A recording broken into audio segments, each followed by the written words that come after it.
Hi, everyone. It's Raghu with Mindrolling, and I'm with Judy Lief. And Judy and I are meeting for the absolute first time. As I just said to her, this is the delight of podcasting, is you get to meet people that you wouldn't potentially normally, especially in these days, it's all Zoom, but make a friend. So welcome, Judy.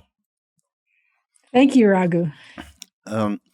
So Judy's been a long-time student of Chögyam Trungpa Rinpoche, who everybody who's listening to this podcast, you know that I talk about him from time to time, fairly frequently.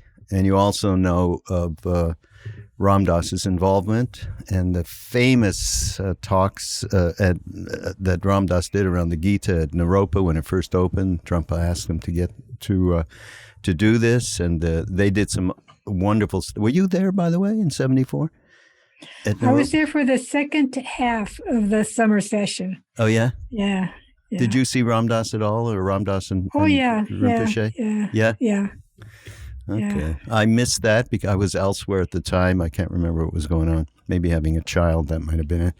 And but we have, of course, the entire recording videos of back then. Certainly of Ramdas, and then a couple of little panels that Ramdas did with Trungpa Rinpoche. Mm-hmm. So, okay, let's just start here, which is, how did you get here? I mean, I always like to talk to everybody I first meet about how did the transformation even appear to be possible, given the way that we were brought up and the lives that we had and the causes and conditions and all. What was that glimmer at the end of oh, wait a minute, I do not have to act like this.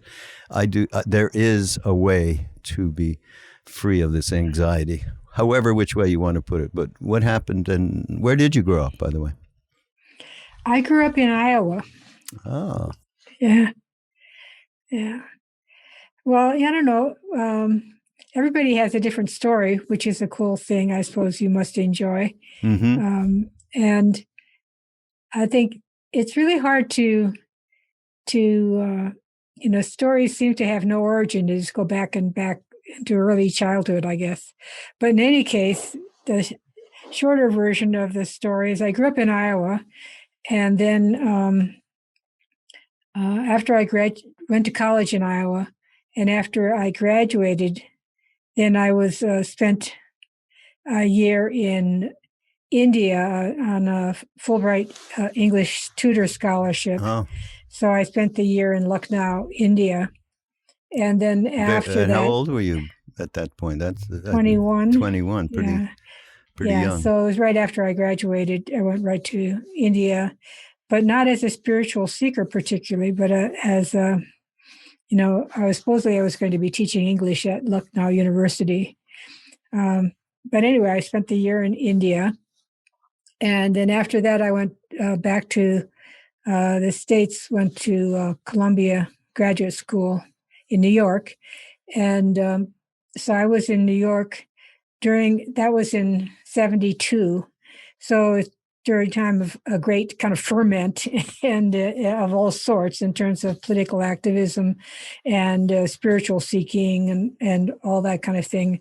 Many, many teachers coming through in terms of spiritual scene, and a lot of actions in terms of various anti-war, consciousness raising, women's empowerment, and on, free speech, etc. It's all blowing up again, isn't it, right now? Yeah, it is. It's good. It's amazing. Anyway, so I had finished I'd finished my coursework and my oral exams and written exams and whatnot for my PhD. And then I had been part of a grant, of a cross-cultural studies grant, and the people were going to different countries. It was cross-cultural study. And so that was what I was next on my supposed plan, my list. You had a plan. And I was supposed to be the person going to India. And just at that time, India and Pakistan had a war. And the U.S. sent fighter jets to Pakistan, and India pulled the visas of all the scholars coming from the U.S. In retaliation for U.S. siding with Pakistan. And so I was in this interesting position as a youngish person. I was in New York and I was on this grant getting paid, but I couldn't go and do anything. So I was basically just bopping around and while the authorities tried to figure out what to do with me. So they were working on sending me to Nepal instead or something like that. Mm. And anyway, during this period, basically I was paid to do nothing, and which is great. And during that time, I happened to went to a talk by a student of Trungpa Rinpoche, and then some friends of mine were going up to Vermont, to a place called Tail of the Tiger, which became later Kamre Choling, just for a weekend program. And I was just sort of tagging along. I wasn't really looking for anything, I didn't think. And so I went up there, and that's when I first began to practice meditation, and that's when I first met Trungpa Rinpoche. He was giving a weekend program called Work, Sex, and Money. And so the initial experience of sitting meditation made a big impact on me, but I came back to New York, and Trungpa Rinpoche was teaching quite a lot in New York City during that time. That was in 71. So I went to various talks and whatnot. And somehow during the course of that period between 71, 72, early 72, I just sort of got more and more interested in Buddhism and less interested in graduate school. And so, to the dismay of my advisor, at some point I just dropped out and moved to Boulder to study Dharma. So I just... Dismay of your parents, maybe, too? I don't know what they thought. But it was just one of those things. I ended up... There's so many circumstances came together, the Trungpa Rinpoche being kicked out of his country, the Indo-Pakistan War, having this sort of gap of time, with a very transitional feeling. And somehow it was really interesting because I wasn't particularly looking. In fact, I didn't really want to be connected with any spiritual tradition, really. And what I was struck by with Trungpa Rinpoche is just, I didn't even associate him as being a Buddhist teacher, to be honest, at first. I just thought this guy knows what he's talking about. And it was so interesting. Partly the way he spoke. In those times, he was the only person that I heard speak that didn't seem to be wanting to get something from me. It had kind of a couldn't care less quality. He just said it, take it or leave it. Mm. And that was very attracting for me and somehow very touching to concerns, within me. So that's what I did. I went out to Boulder in 72, and Naropa started in 74 out there. Yeah. Well, just tell me, like that first meeting, though, with him, aside from the words, what else might have come across from him to you that I'm not sure you could put into words, but it's a seminal meeting, and your entire life, like mine when I met Neem Karoli Baba, completely, utterly changed, and to this minute. Yeah, kind of a mega turn. Yeah, big wide one, Yeah, well, so a little more about the first few times you might have. I mean, it definitely wasn't, as I said, I wasn't looking for a spiritual path. I wasn't looking for a particular philosophy. I wasn't in that at all. In fact, I was quite disillusioned with most of what I saw in that realm. And I guess they'd say that it's hard to describe things that aren't words, that the way Trungpa Rinpoche was, they're so solid and so empty and so loving, and so wrathful, and the combination, something about it, it was, clearly it just seems so much closer to the heart of things, deeply held experiences. Like it wasn't like the person. It wasn't him as a person, I don't think. It felt like a connector, like he was a connector to a lost heritage, kind of. If I had to put it in words, that I felt like, when I thought, well, why hasn't anyone told me about this stuff before? Why hasn't anyone showed this? It seems to be so deeply part of human heritage, a human, so important part of human experience, but nobody had shown it to me. Yeah. Oh boy, it's funny because when I met Neem Karoli Baba, when I kind of relate how you're relating with when I asked you about first meetings with him and your initial real gut feeling, mine when I look back was, it wasn't a he or anything. It was more like a computer is what I thought. Although I don't think there was, it wasn't any computers back. Well, there was, but just mainframes. And it was just that thing knew to do the exact right thing for everything that was around. Manifested, and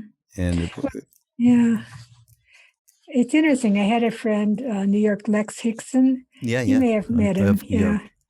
And at one point at some talk in 1971, Rinpoche gave a talk at one of the churches there, and Lex says to me, "I see you found your teacher." And I said, "I have not." And a couple of months later, I moved to Boulder. Right. Yeah. That's so much for all of our plans on all levels, right? Oh, boy. I must mention, of course, to everyone who's listening, Judy has. I don't know. Can you even count how many books that you worked with Trungpa Rinpoche on? Either while he was alive or after, post? It's a lot, right? Oh, yeah, it's a few.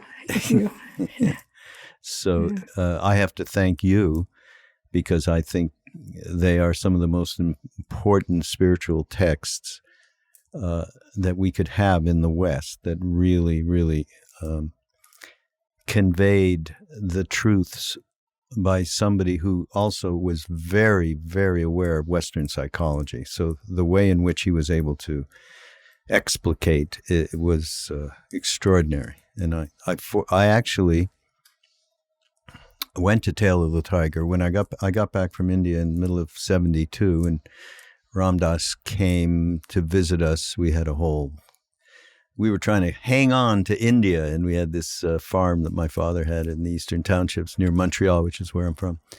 And so it wasn't that far, it was an hour and a half to go down to Tail of the Tiger, which we did. And there's a famous, I'm sure, I don't know, maybe you were there. It was Trungpa talk. It was a talk about Castaneda's, Don Juan.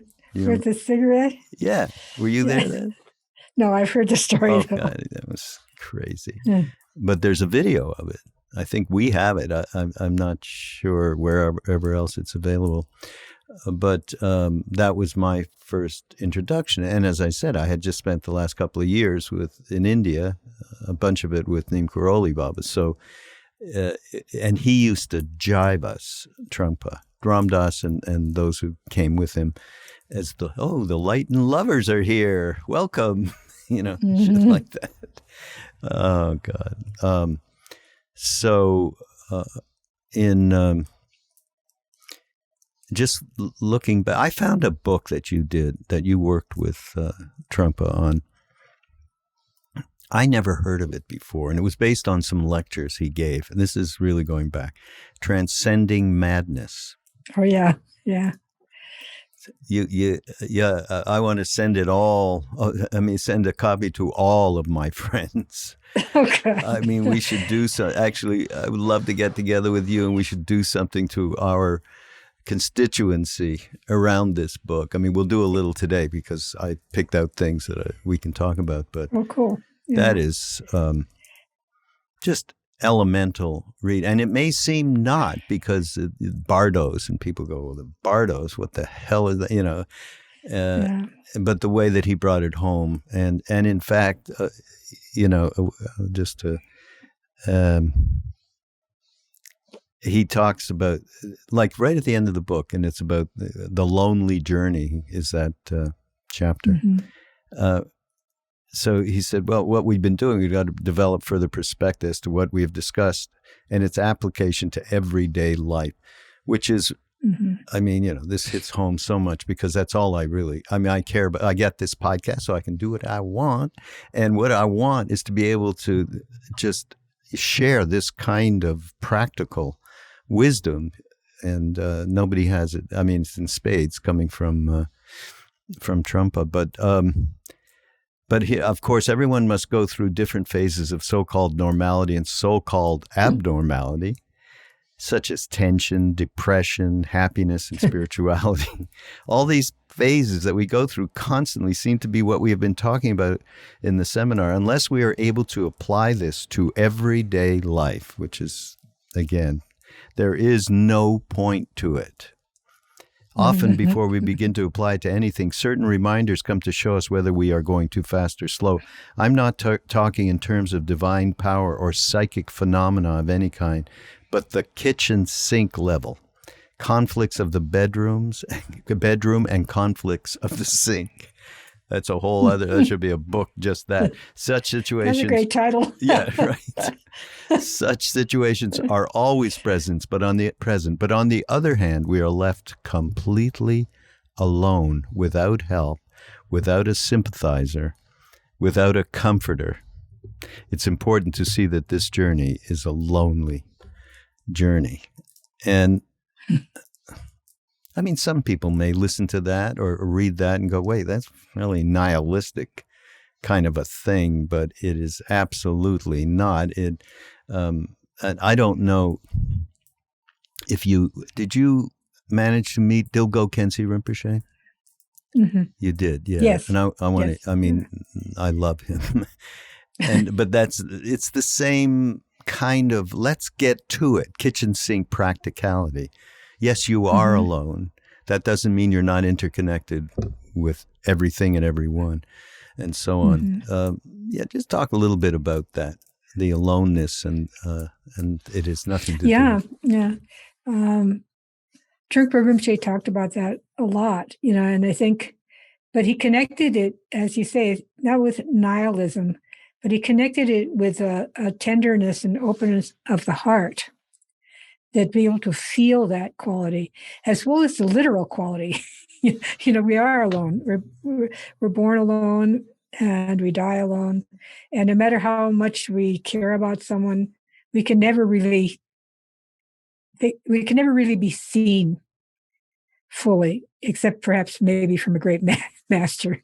But there's the sense of accepting that personal responsibility in a way, and that poignancy of no matter, you know, what tradition we're in, and has many practices and books to read and people to study with and all that. Fundamentally, you're the only one who knows what you're actually doing, you know, what your actually understanding is, what your actual, heart is like, you know, compassion, your friendliness, your accomplishment, however you want to put it. People may have opinions about you and look up to you or look down on you or have all sorts of ideas about you, but nobody knows but you, you know, and that's a very strange thing, because I think it's such a habit to want some kind of label or confirmation or something. And people can get really nihilistic when they have a big label, but underneath they know that's not who they really are, you know? Yeah. So it gets down to, are we willing to be who we really are, you know, without trying to be some special being, and not trying to hide our brilliance either, you know? I think we're scared both ways. Scared of our brilliance and scared of not being special. Mm-hmm. Yeah. Yeah. Yeah. And the day-to-day defense mechanisms that we engage with to protect both of those things. And it's interesting in terms of communication as well, because this kitchen sink level, he also said many times, you don't really understand the teachings or the Dharma if you can't explain them to your grandmother. I never heard that. Which is, again, a trap we fall into, is so we can say the words, and they can be very fancy words, and we can feel really good that we know all those fancy words. But what do we really know? Can we really, have we digested and incorporated the teaching so it's a part of our being, so the words come out? We can use words people can understand. Yeah. They don't need to use any jargon, any Sanskrit, Tibetan, etc. Yeah. Necessarily, we talk directly. Yeah. And that's the magic that Trungpa had, being able to do that and characterize these concepts that people have been working on for hundreds and thousands of years, and get it to the kitchen sink is amazing. So, but basically the book, Understanding Madness, Insanity, and Learning to Work Directly and Skillfully with Extreme States of Mind, that he says that, and that's the core of really what the book is about. Correct? Yeah, it's about the realms of mind that we create and inhabit, and also the potential for awakening in the midst of confusion, or seeing the awake quality within the confusion itself. It's about transmutation.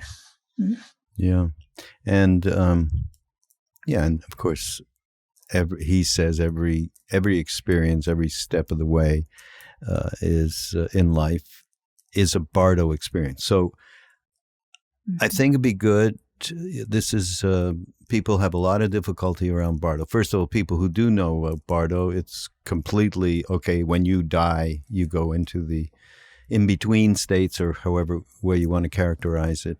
But here, Trungpa, he brings it into now, not into. So, can you help us with, first of all, what Bardo is, and then how he brought this into our daily lives now, not after we die?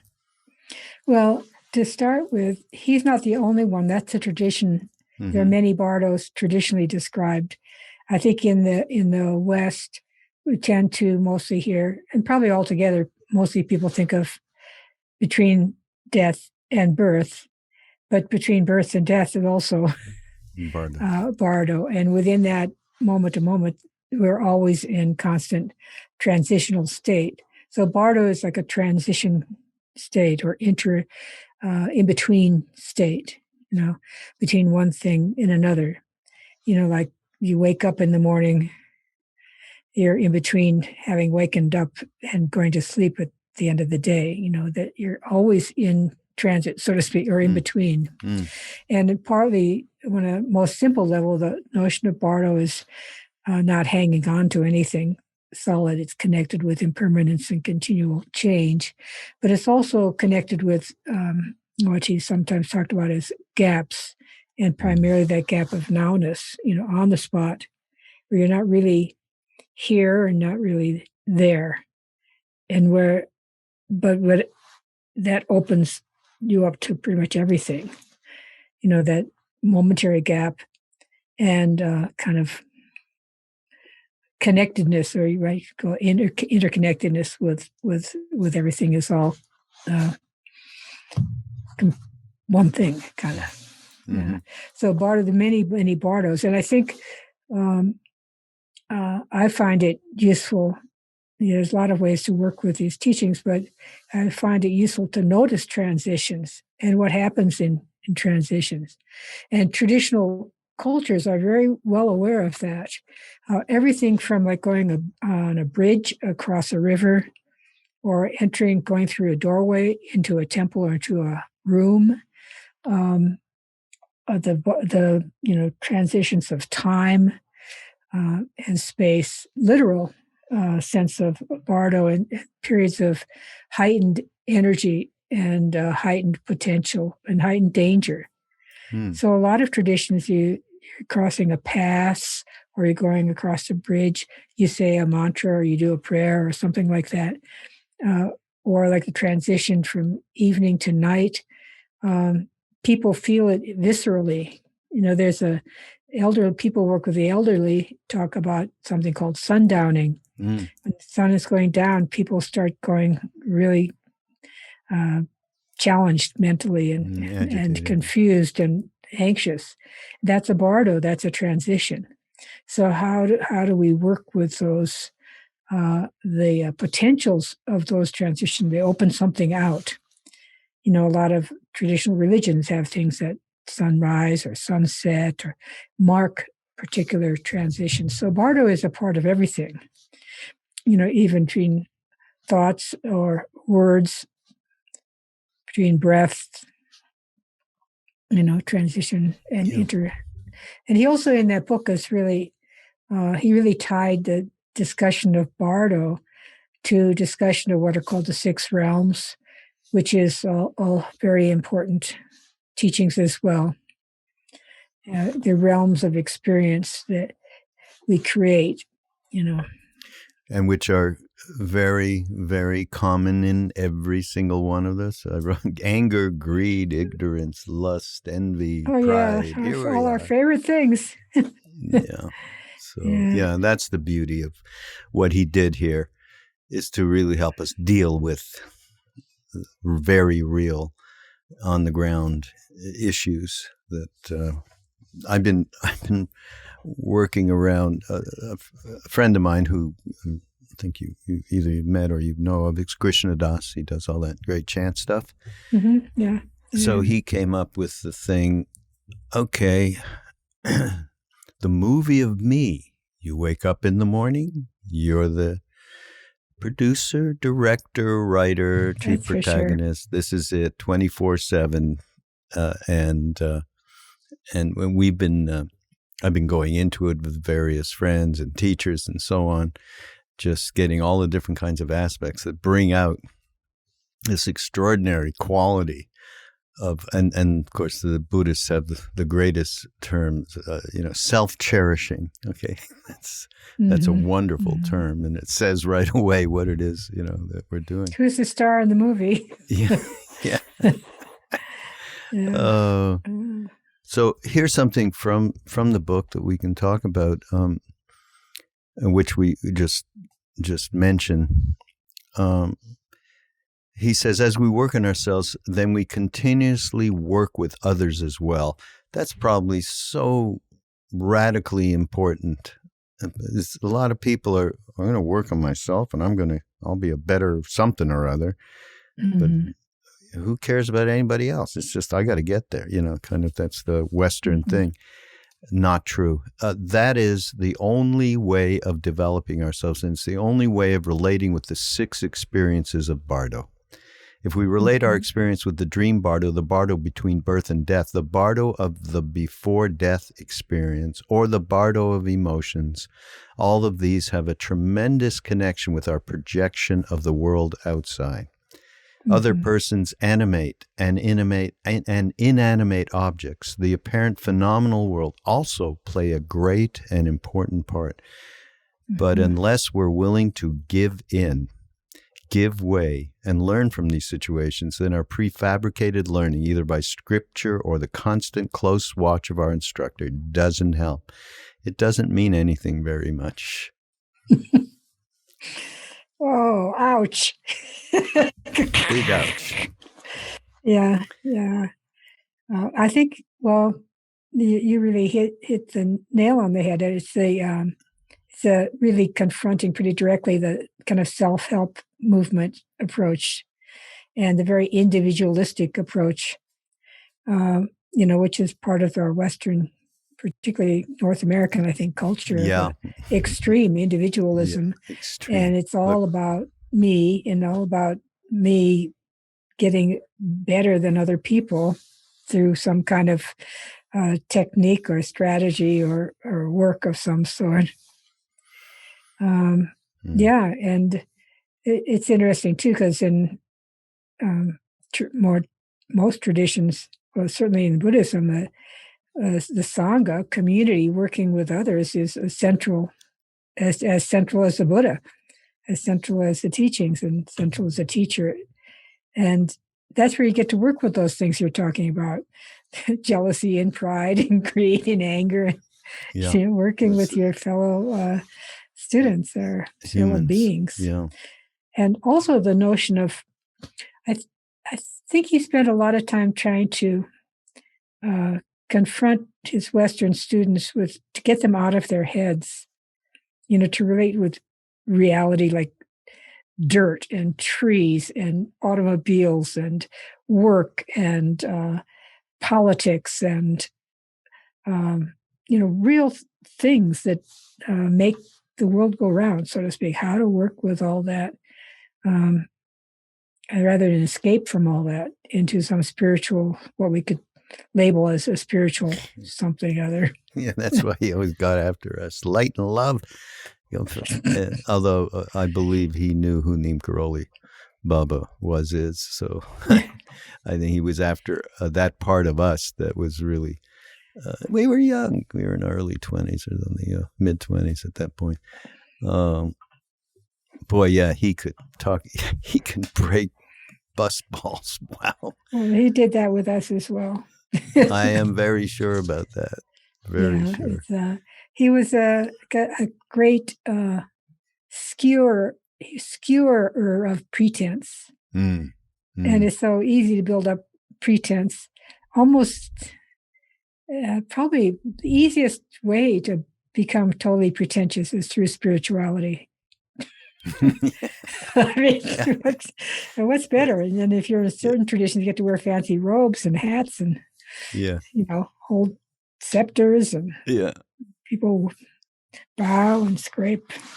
Yeah, that reminds me of the beauty of Mingyur Rinpoche, who went off, right, from all of that, over the wall, and just, he was going to experience the dirt. Boy, did he ever. He's fantastic, by the way. Anybody out there listening, we did a podcast, actually, Krishnadas and I, with Mingyur Rinpoche a year and a half or so ago. I mean, he is just so absolutely wonderful in so many different ways. So the skewering, he said, if we allowed space for ourselves, we automatically would know that the subtlety of self-hypocrisy is always there without fail. Even if you have great power, great willpower to override these obstacles, still you would know. There still will be a very faint, but very sharp, very delicate, and penetrating understanding that something is not quite right. Yeah, boy, that's easy to relate with. But here's the beauty. He says that is basic sanity, which continues all the time without fail. That basic sanity really allows you to engage your speed and pressure, so to speak. It happens all the time, continuously. So isn't that, Judy? It's a beautiful thing. It turns what seems the hypocrisy. Oh my God, there. But we get into spacious awareness, and we are not reacting to that. That's basic sanity, is having that awareness, and that's why this thing is called Transcending Madness, right? This book. Am I on the right page there with my understanding there of how he's? Yeah, I think it's not the experiences we have, but then how we co-opt them in a certain way. We're always veering off. Veering off of the rawness of experience. And because we have so many ideas of what we're supposed to be like and what we're supposed to be experiencing and how we're supposed to react. And it's just endless, at least if I speak personally. I don't know about you, but there's endless layers of all that stuff. It's like you could say probably 1,000 layers of things, complicating every simple experience that arises. And so how to just appreciate directly and see the wisdom that's like, it's like waving, hello, here I am. Yeah, right here, wisdom. Just take a few of those thousands of layers of thoughts about it, and you'll find it's already there, right there. Yeah. There's one thing he talks that I wouldn't mind you expressing, and it's around the process of and style of magnetizing. The magnetizing process involved in the Asura realm, demon realm, which again is which is connected with jealousy, which is a big thing for many, many, many, many people. Maybe for all people, even at the most subtle level. In this realm, the Asura realm, demon realm, magnetizing is very blind. It is not as selective and intelligent as that of the human realm. The human realm altogether contains so much selection, and also the rejection of certain things as not your style. Just think about it, everybody. Boy, do we have a commitment to a certain style of who we are. It's so embarrassing. Yeah, it's a tremendous sense that you have your own ideology, you have your own style, and you magnetize situations in order to enrich your basic being. Okay, what's he speaking of when he says magnetize situations in order to enrich your being? Maybe you could. Well, I think it's pretty literal. You draw in people who agree with you. You draw in supporters. You draw in, props, so to speak, that fit the image you're trying to project or construct of who you are. And you try to get backers, people on your side. Admirers, friends, whatever, coterie. It's like having a posse. Right. You have your kind of posse, your tribe, or whatever you want to call it, and then your whole world gets set up so you don't have to encounter too much obstacle. You feel like buffers around your primary neurotic style. Yeah. Which, it's like a bowling alley with those buffers on each side so the kids' balls don't go off the thing. We use it as adults. Yeah. And that realm is so much based on competitiveness and competition and getting ahead. So you get your troops, from you gather your forces, Yeah. And then he further talks about it. You start to meet people. Wow, their style's even better than your style. It's the same kind of thing, but they're doing it better, or they're more successful.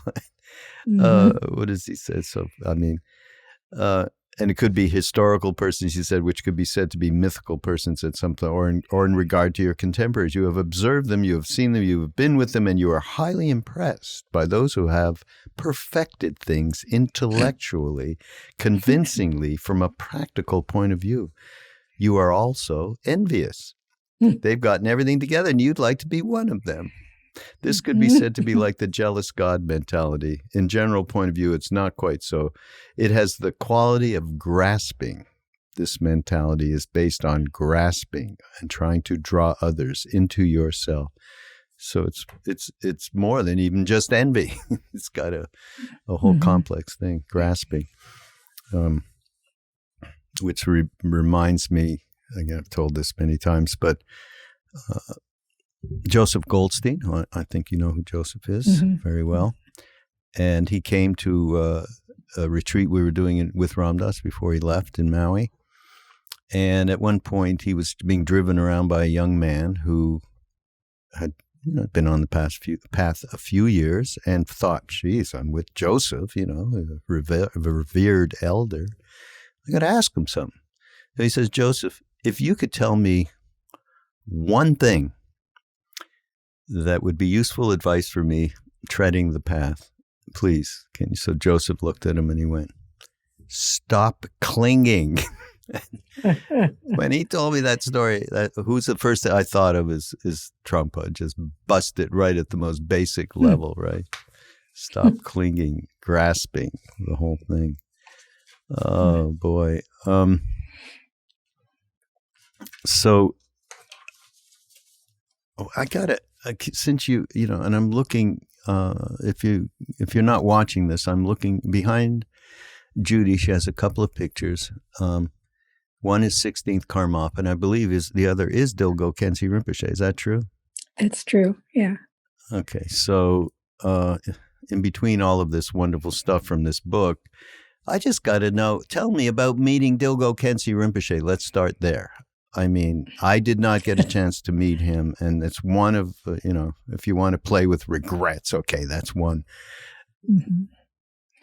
Well, as you know, probably Trungpa Rinpoche invited a number of luminary teachers to do tours in the West.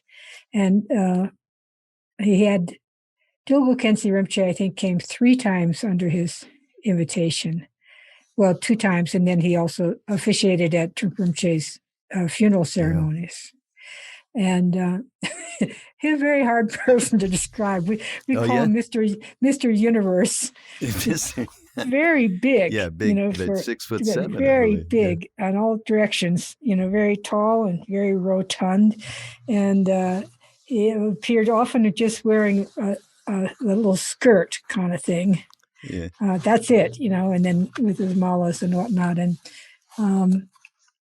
he was a person that Trungpa Rinpoche studied under and with, and had great respect for. And I guess he had this amazingly photogenic guy. It's just beautiful pictures of him. It really convey this kind of stability and warmth. And also, it's like he was made out of space. He was solid, but made out of space. It's really hard to describe, but just being around him, you'd feel like your mind just goes, you lose it it just goes away in all directions. And he was tireless. I mean, he didn't seem to put a lot of effort in, but he was nonstop. He would be doing conducting interviews or giving teachings while reading, and also while reciting, a liturgy, and so I don't know. It sort of felt like brought a whole kind of universe with him, and he had this quality of I guess you'd say, so super ordinary. It's beyond ordinary. It's like a cosmically ordinary kind of quality of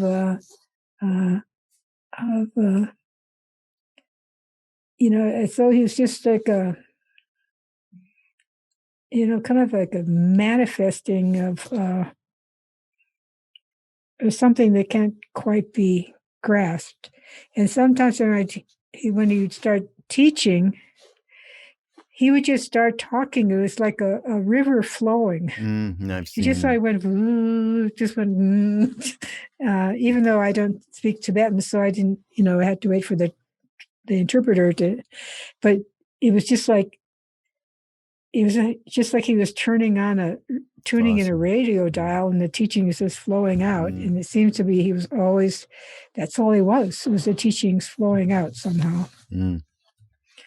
And take no prisoners, in the most beautiful, compassionate, loving way, but yet 100 verse of advice, that book that he commented on. And there's just one thing in particular. Okay, you're going to be attached to your all of your family members, your wealth, your job, your this, your that. You're not going to practice when you go. maybe in 3 weeks, they'll never remember you again. Okay. Is this what that kind of, I'm not saying it perfectly, but I'm giving you the feeling of, okay, stop. It was more of a stop grasping and all of that. Yeah. Yeah. He had kind of a grandfatherly quality as well, a real, like a caring elder, but also, as you say, not sugarcoating anything. Yeah, that's similar for us to Neem Karoli Baba. And in fact, so who the other being that you have behind you is 16th Karmapa, and I did get a chance to have that darshan, a black hat ceremony actually, and when I got. So we were all going to get blessings, and he would put kata, on silk scarf. And it was a line, and when I was, 6 or 8 people deep, I was getting closer, I got this hit. I mean, a powerful, it would be a cartoon. You'd see the rolling vibration smack, and I got that. And the interesting thing for me was, Neem Karoli Baba. Nothing to do, because behind these beings, behind their personality and their acting out however they need to in this incarnation, there's only one thing going on once they've gone beyond. And this being certainly, the 16th was gone beyond. I mean, there's no, whatever it is, I related it to that ineffable spaciousness. I don't know what to call it, that happened to me in that moment. So I got that. It was a beautiful experience because it led to that much greater and out of the individual into the greater space, which is what's represented by these beings of unconditionality. Where'd you do it? Where'd you do Black Hat? Los Angeles in 81, I think. Yeah. Yeah. It was amazing to watch him doing those because they had quite large crowds, the ones I saw. And, big auditorium. And every single person would file by, which would go for a long time. Yeah. And every person that went by, he seemed to connect with. Yeah. I mean, yeah, absolutely. One after another, after like 300, 400, 500 people going by. What was your first meeting with him like? I think when the first time that Karmapa came to the States was 74, I think. Maybe, I think the same year as the starting of Naropa, I think. I'm not positive. And so that's when I would have first met him. It was a really interesting point for the students of Trungpa Rinpoche because he started teaching in North America in 1970. So we would have been pretty, studying for just a little while, really. And it's the first time that we saw him in his more Tibetan aspect, because he made such a point of blending into Western look and feel. And the first time we saw him, showing a respect for someone as a lineage head in his tradition, and he spent a lot of time preparing for the visit of preparing the students to how to host, a Tibetan lineage holder like that. And we were very resistant, actually. Oh, yeah? Yeah. We weren't interested at all. And we were difficult students, I can relate we thought, what do we want to have? So we didn't want, we were very wary of, the taking on the customs of another country or culture, the Tibetan, of pretend Tibetan thing. So we were, we were fine without it. And so he had, Trungpa Rinpoche was really pushing his students a lot about how to deal with this and what Tibetan manners are and how you do everything. It was like like a boot camp on how to do things properly for hosting a Tibetan. Literally, I was beating us up almost, and it was very challenging and very moving at the same time. It was really trying to shape his students up. In fact, before, and he wanted to show off his students, such as we were, to the other visiting teachers. And so before the Karmapa's first visit, we were a bunch of hippie-looking people, and we were in that, that kind of identity thing that you read about, this is people should take me the way I am, and I'm going to, I'm going to dress the way I am. I'm going to express myself with my, this and that. And he said, okay, if you're going to have him, you got to wear a suit and tie, and you've got to shave your beards and cut your hair, and women had to wear, dresses and, look like they all looked a bunch of businessmen or something like that. You have to dress properly, and you have to get your shit together, so to speak. So people were off to the Salvation Army and borrowing jackets and ties and suits and everything. It was really,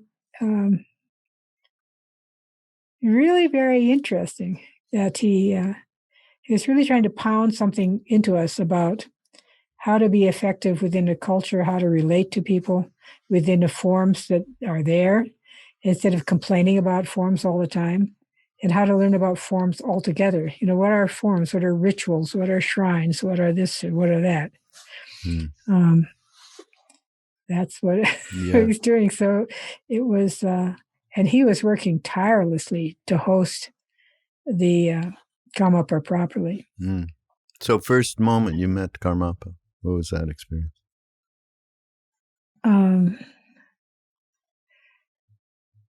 I guess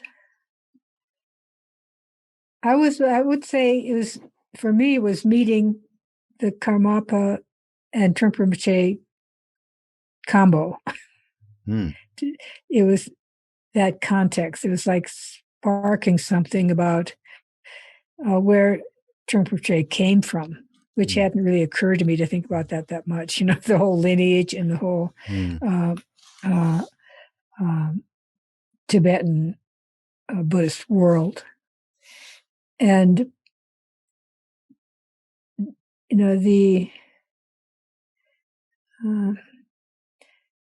was this wonderful quality that I find so many Tibetan teachers have, and other teachers sometimes as well, but particularly I've noticed it in Tibetans, a sense of great humor and power combination. A beautiful smile, but very humorous, as there's a lightness and laughter as well. So that struck me very powerfully. It wasn't a somber quality. It was a joyful, humorous quality. At one point, there's an initial welcoming ceremony, I think it was, and Trungpa Rinpoche was exhausted because he'd been staying up all night, for days, fixing up a shrine room and all sorts of stuff. And so he was nodding off, and the Karmapa threw water on him. Yeah. Wake him up, That's great. But very playfully. Very. By the way, everybody, an extraordinary being, 16th Karmapa. And there's a wonderful book called The Miraculous 16th. Norma Levine, I think, put it together. And we'll put that in the show notes so you can find it. As well as, is it Dharma Moon, the name of the film about Dilgo Khyentse Rinpoche? It's something Moon. See, I'm not prepared. Yeah. But we shouldn't even worry. It is Dharma Moon. I'm not sure. Yeah, it might be. Anyhow, you guys who put this stuff together, please find us a link to that movie because it's phenomenal. You get a real sense of that being. So there you go, 2 tips for that. So I Ram Dass, who spent a good amount of time with Trungpa, he started getting in, after Naropa and so on. He started, and he was close to Allen Ginsberg, who was a major student of Trungpa, and he started to get a lot of grief, from the love and lighters, shall we say. I'm going to get grief. I bet he did, yeah. About hanging out with Trungpa, because Trungpa had a nice amount of sake at these talks. I couldn't believe it when I went to Tail of the Tiger. I mean, the clarity of the talk, but how possibly he was sitting there drinking this sake, so all of that kind of stuff. And he got a lot of grief about. So we have podcasts on the Be Here Now network of Ram Dass that I introduced. And there was one I found that was kind of it was a response from him to people who thought that he was leading people down the wrong path by introducing Trungpa to people. And he gave the most fantastic response. And, it centered around the way that we are caught in our definition of what is kosher and what's not, so to speak, and in spirituality. And the reality is, of course, that there are more, there's a ton of teachers that are taking advantage of students around the world, not just in America, in Europe, in India, everywhere. And so, you can't say, he's beyond all that, she's beyond all that, but crazy wisdom, which is what Ram Dass talked about, is real. And can you talk about crazy wisdom and also your own? I mean, you saw him drinking. You probably had, we all came from very, backgrounds, Judeo-Christian well, this is verboten, all of that kind of thing. So yeah, tell me your own evolvement of seeing Trungpa and how it affected you, all of that part of the trip. Well, I wouldn't presume to be able to explain crazy wisdom, but I definitely can say that Trungpa Rinpoche was extremely unconventional in his behavior and extremely conventional in other ways. That, of course, everybody knows, it's well known that he drank a lot, and it really affected his health and shortened his life, no doubt. And he had a lot of girlfriends and lots of consorts and that kind of thing. And for some people and on top of it, he taught in English and didn't wear robes, and he didn't appear at all people's preconception of a spiritual teacher, that kind of looks beatific and loving all the time, and probably wears some kind of spiritual trappings. And he was not like that. And he pushed the boundaries a lot in terms of, I guess you say, cutting through people's expectations and and he pointed it out in outside of himself as well. He punctured the idea of the whole notion of what we think we know what spirituality is versus not spirituality. And mostly it's a fantasy. It's fantasies that have nothing to do with real people and the real journeys that people are under. And it's sort of like, you'd say you could pass someone on this street, a bum on a bench, who's enlightened, you'd never even notice because it doesn't fit your preconceptions. So it always just brings things right back to on the dots. What's happening? now, right now, on the dot, where is the, wisdom there? What are you trying to hide? What are you trying to hold on to? And when you're not, what's underneath that and what's real. So, there were, I guess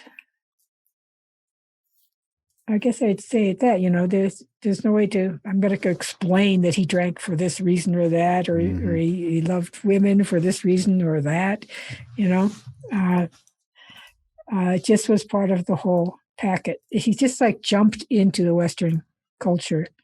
In some ways, the more radical things, you could say drinking, having affairs, that's pretty conventional in a lot of ways. Yeah. I mean, how many people drink or have affairs? Like, lots.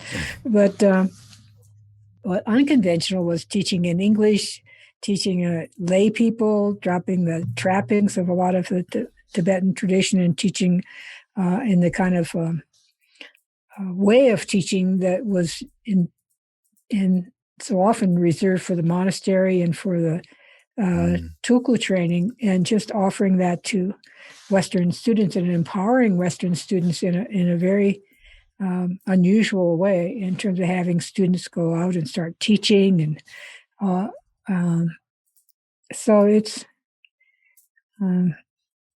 that's the way it is. Yeah, I never felt he did it for egoic reasons, right. What he did. I was just going to say. I could be, brainwashed, but I never felt that way. It always seemed to be some point, and some kind of teaching happening. Yeah, I mean, basically, but not always easy to endure. Yeah, well, that's the beauty of it. Yeah, but I never got, and I was only with him a handful of times. But enough to get enough of a feeling that somebody in there wasn't getting off on any of it. There wasn't that attachment, grasping any of it. No. Yeah. And he seemed to have a great appreciation for all these, all these worldly pleasures, great appreciation for beauty and women and music and art and oh, there's your dog. Hi, dog. Yeah. Yeah. No, absolutely. We're kind of at the end of our chat. It's been fantastic, Judy. I will say just about this book, which is really phenomenal, and again, the people who take care of all of this will make sure that there's a link for Transcending Madness. But there's just one thing that he actually says in the book that, to me, if you needed a few words to describe why you should absolutely get this book and why practice is, what did he say? It's the ability to make an honest relationship with ourselves. Mm-hmm. Make just, and he puts it another way, making friends with ourselves is not very easy. And this book will give you a heads up to be able to start on understanding and recognizing the ways in which we can make that one step after the other, and get a little bit more into the spacious awareness of who we are. So, yeah. Get the book, everybody. Study it. It's a good book, but it's not an easy read. No, but you know what? And that's true. That may be true, but there's so many things in it that just are just edifying. Their clarity in certain moments, they just come across. You may get lost in some of the Bardos and what is that and so on, and some of the nomenclature, but ultimately, there are so many moments there for me, and I think anybody, that you get that kitchen sink, down to earth. This is going to help. As he said, and I quoted in the very beginning of the podcast, this is about putting this stuff into action day to day. It's not about knowledge, not about, being a guy or a gal that understands all this stuff and can walk around and expand on it. But yeah. Yeah, and I think it'd be helpful for people of any spiritual tradition or just humans curious about how to be more genuine and real and less fearful of or less embarrassed by who we are or fearful of who we are. Yeah. Honest relationship. That's simplicity, right? And that's, let's go there, everybody. Good idea. Simplicity is so complicated. Yes, right. Yeah, we like to make it that way. Let's just do it. Good idea. Thanks so much, Judy. It was great. Nice meeting you. Yeah, get to know you. And so this is Mindrolling on Be Here Now Network. Go to BeHereNowNetwork.com and you can, Lama Surya Das, he talked a lot about just some podcasts you might listen to that reference here, because he was also with Dilgo Khyentse Rinpoche and also with 16th Karmapa. He has great stories. And David Nickdern, who I think you know, Judy. David has a podcast on the network, and he's talked about Trungpa quite a bit. And so, we have a lot of intersection here for sure. So again, thank you for being here. And everybody just go to BeHereNowNetwork.com. And as I said, /Mindrolling, and you'll get all of the links and be able to catch up on some of this stuff. And we shall see you next week. Yeah. Bye-bye.